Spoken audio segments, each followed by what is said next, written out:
comedy is hard, you know? Comedy is, it's not easy.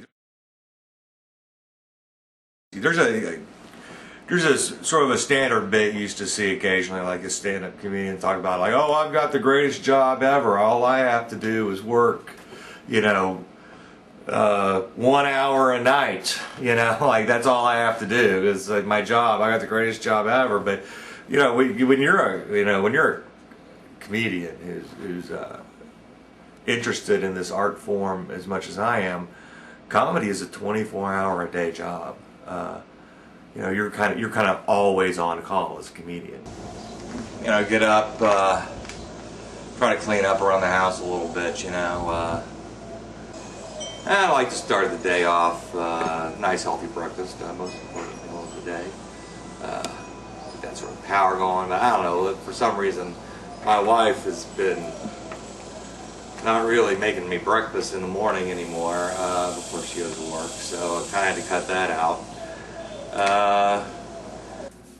Yeah, somebody didn't do the dishes before they went to work, so I guess that's something I'm gonna have to do instead of working on my craft.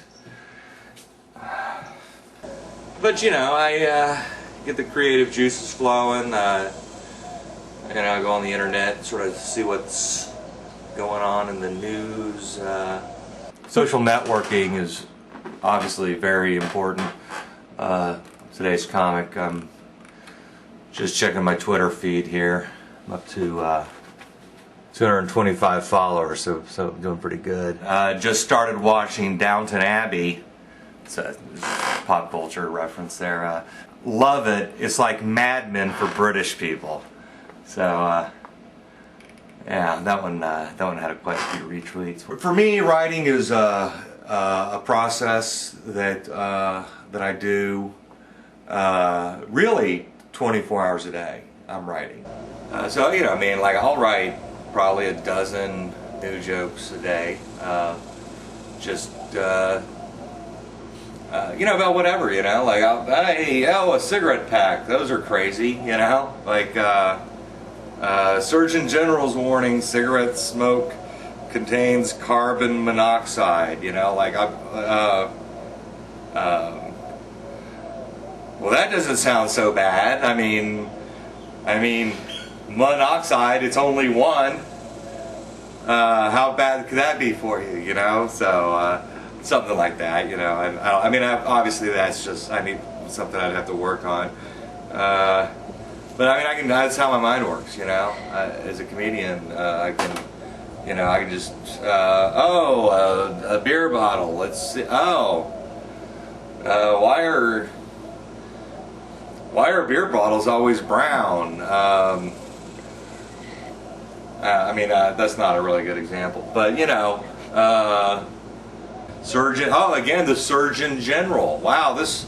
So maybe like I'll do a bit about the Surgeon General. Like oh, that guy's really busy. You know, I get ideas for bits. You know, all over the place. Really. You know, I mean, you know, like oh, what's in here? Spinach dip, huh? Creamy spinach. I've never seen that at a farm. Like, you know, I mean, that's, you know, obviously something that I'd work on later. But coffee mate. No Surgeon's General warning there, so I guess I could just drink this, you know, like that kind of thing. I mean, they don't always pan out, but you know, like, you know, you always have to be coming up with ideas. I mean, who leaves a peach? That's not even in the vegetable drawer, you know? That kind of, that actually bothers me. That should be in the vegetable drawer. Everybody, let's give it up for our next comic. Very hilarious, Norm Wilkerson, ladies and gentlemen.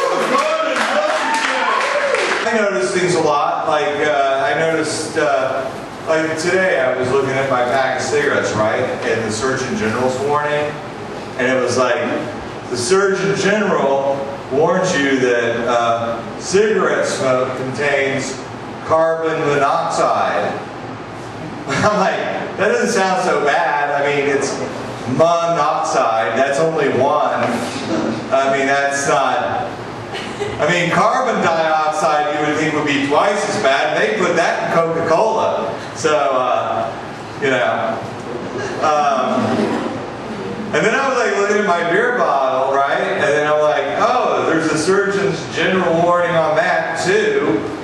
I'm like, who is this Surgeon General? He seems rather busy, you know? Like, he sure is prolific. He sure seems to write a lot. And like, what is that? Like a Surgeon General? I mean, what are you? A surgeon or a general, right? I mean, like, I don't know whether to salute him or drop my pants, you know?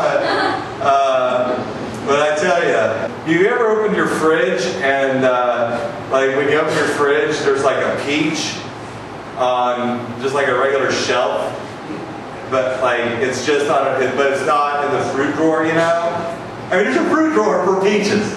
There's a fruit drawer for peaches. That's why, I mean, that's where you would put the fucking peach, right? I mean, like, if you're not, you know, any civilized person is going to put a peach on just a fucking shelf in their fridge. They're going to put it in the fruit drawer. I don't know. I'm getting off on a rant here because it's just, I don't know. I bought a jar of this creamy spinach dip, right? Creamy spinach dip. Have you seen this? Have you seen this? Creamy spinach. I've been to farms. I don't remember seeing any creamy spinach growing. So I don't know where they get that from. Why isn't there a Surgeon General's warning on that? I thought that went pretty good, you know? I mean, they were definitely laughing, you know? It was, I mean, that's typical, you know, what I do, and there you see the process. Come to a conclusion, write new material, and you saw, obviously I killed and destroyed, best of the night, and that's it, time to move on. You know, there's a whole world out there of fucking crazy shit to write jokes about, so, you know, that's the process. Well, I mean, clearly I'm not comparing myself to George Carlin. First of all, he's much older than me. In fact, I think he's dead, isn't he? Yeah, so there's really no comparison there.